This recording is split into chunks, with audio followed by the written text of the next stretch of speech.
जब मेरी बेबी पैदा हुई तो वो बहुत सुंदर सी पैदा हुई थी, और हर कोई कहता था जब माँ बाप सुंदर है तो बच्चा ही सुंदर, और इस बात की मुझे बहुत खुशी होती थी, बहुत ज़्यादा। मैं यहाँ बिल्कुल भी कोई रंग का भेदभाव नहीं कर रही हूँ, जस्ट इन्फॉर्मेशन जो कि मुझे मिली वो सब मैं आपके साथ शेयर कर रही हूँ।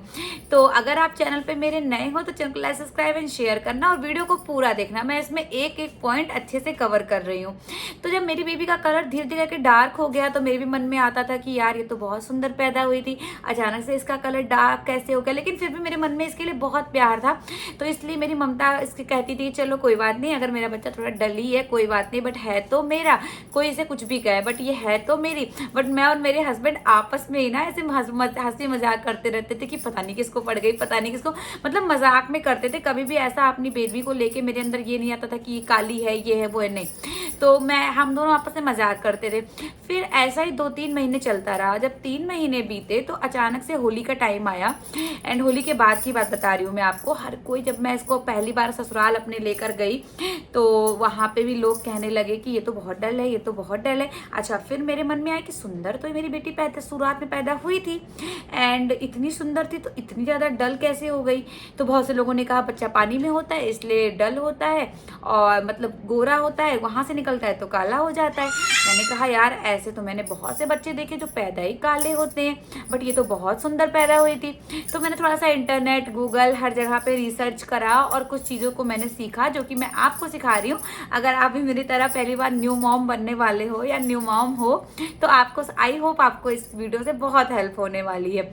तो हुआ यूँ कि मैंने पहले तो नोटिस करना शुरू किया कि इसका स्किन का कलर डल कैसे हो रहा। एक्चुअली ये ठंड में पैदा हुई थी, तो ठंड में लोग बच्चों को अजवाइन, लहसुन, सरसों, इन सब चीज़ों का ऑयलिंग करते हैं मसाज के लिए, जो कि मसाज बच्चों के लिए बहुत ज़रूरी होती है। टिल 3 ईयर तक अगर आपने बच्चे की मसाज करते हो तो उनकी बोन्स में वो फ्लेक्सिबिलिटी एक तरह से, और बोन इतने स्ट्रांग होते हैं कि बच्चा अगर छोटी मोटी चीज़ों से गिरे या कुछ ऐसा कर तो बच्चे, मतलब फ्रैक्चर वाला तो केस नहीं आता है। इसीलिए जिन बच्चों की मसाज कम होती है उनकी हड्डियाँ कमज़ोर होती हैं, वो बहुत जल्दी टूट जाती है या क्रैक हो जाती है। तो 3 ईयर तक तो मसाज बहुत ज़रूरी है।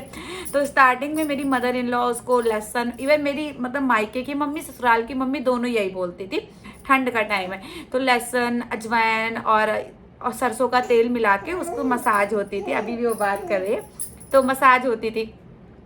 तो जब मैंने इसकी मसाज को दिखना शुरू किया तो फिर मेरा दिमाग अभी तक गया ही नहीं था, क्योंकि मैं कभी करती ही नहीं थी। जब मेरी सासू माँ इसको करती थी तो फिर मैंने देखा कि वो मसाज वो उसके फेस पे भी कर रही है। अब आप बताओ, बच्चा ठंड में पैदा हुआ है, उसको हम रोज़ नहलाते नहीं हैं, ऊपर से हम उसके पूरे बॉडी पे इंक्लूडिंग हर फेस हम लोग उसको रोज़ ऑयल मसाज देते हैं, खासकर ये सरसों का तेल। तो इसकी मसाज दे रहे हैं तो उसकी एक परत ऐसे स्किन पे चढ़ेगी ना, आप अब मतलब एक ऐसे परत सी स्किन पे आ जाती थी, जिसको मैं ऑब्वियसली जब मैं देखती थी तो मैं हल्का सा गुनगुने पानी में कॉटन को डिप करके या बेबी वाइप से इसका स्किन क्लियर करती थी। लेकिन जो कि स्किन इतनी सॉफ्ट थी तो मैं बहुत ज़्यादा रगड़ के भी साफ़ नहीं कर सकती थी। इवन अभी भी मैं रगड़ के नहीं साफ़ कर सकती, इवन अपनी स्किन भी नहीं रगड़ सकती, मैं उसकी कैसे रगड़ूँ। तो ये चीज़ मैंने नोटिस करी कि माइट भी कि ये इसके फेस पे जा रहा है। हाँ हाँ हाँ बेटू, माइट भी कि ये इसके, चिल्लाओ नहीं, माइट भी ये इसके फेस पे जा रहा है इसलिए इसका कलर डल हो रहा है। तो फिर मैंने मतलब ये चीज़ अपनी सासू मम्मी से कहा कि मम्मी प्लीज़ आप कुछ दिन ऐसा करो कि मतलब इसको मत लगाओ मतलब फेस पे, तो जिससे मैं देख पाऊँ कि इससे कुछ डिफरेंस आ रहा है कि नहीं। तो फिर मेरी सासू माँ थोड़ा सा मतलब हुई कि नहीं बच्चों को लगाते हैं, लगाना ज़रूरी होता है, ऐसी ऐसी बातें कर रहे थे। तो फिर मैंने कहा नहीं नहीं आप एक बार मत लगाओ, तो एक बार बस मैं देखना चाहती हूँ इससे क्या डिफरेंस आता है। तो उन्होंने कुछ दिन तक नहीं लगाया मेरे कहने पे। इवन मैं वहाँ बैठ के देखा करती थी कहीं ऐसा ना हो वो लगा दें, सोचे बच्ची है नहीं जान पा रही है, वो बोल रही है, तो फिर वो नहीं लगाते थे। तो फिर मैंने देखा कि धनवी की स्किन थोड़ी सी तो क्लियर होना शुरू हुई है।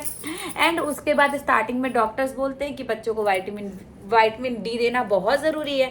तो विटामिन डी का मतलब है कि आप सुबह सुबह जो सबसे पहली धूप आती है उस धूप में अपने बच्चे को लेकर जाओ। और धनवी सुबह 11-12 बजे धूप में जाती थी, मतलब जिस धूप से हमें बचाना होता है, हम लोग सनस्क्रीन लगाते हैं, उस धूप में मेरी बेटी जाती थी, आधे आधे घंटे उस धूप में रहती थी। तो फिर मेरे दिमाग में ये भी आया कि एक तो सरसों का तेल लगता है, ऊपर से ये धूप में रहती है, तो क्या पता इससे दिक्कत हो। तो फिर धूप तो बहुत ज़रूरी था इसको सनलाइट की। तो मैंने फिर सुबह इसको पहली जो धूप होती है वो दिखाना शुरू करा, और हल्का सा मैं इसके ऊपर ना ऐसे वाइट दुपट्टा डाल देती थी, है ना, कि ताकि धूप में भी धूप भी लग जाए इसको, और या फिर अगर मैं धूप में खड़ी भी होती थी, किसी कोई जाता था तो मैं उससे कहती थी कि सीधे धूप की तरफ मत खड़ा करना, पीठ अपना रखना धूप की तरफ, और बेटी को मेरे आगे रखना। तो ऐसे करके ये हुआ, इससे स्किन इसकी और ज़्यादा क्लियर हो गई, मतलब बहुत हद तक इसकी स्किन क्लियर हुई। एंड धीरे धीरे करके जब ये 3 मंथ्स की हो गई तो फिर मैंने इसको इस घर पे, मतलब लोग कहते हैं उपटन वगैरह बच्चों को लगाना चाहिए, थोड़ा सा हेयर रिमूव हो जाते, बट ऐसा कुछ नहीं होता है। धीरे धीरे जो बाल बच्चों के होते हैं ना, इसके बहुत सारे थे, वो अपने आप ही समय के साथ झड़ जाते हैं। तो मैंने सिर्फ 2 या 3 बार इसको चिरौंजी का उपटन लगाया, तो उससे मतलब मैं नहीं कह सकती कि 2-3 बार में कोई फर्क आता है, तो उसका तो मतलब मैं कुछ बोल ही नहीं सकती हूँ।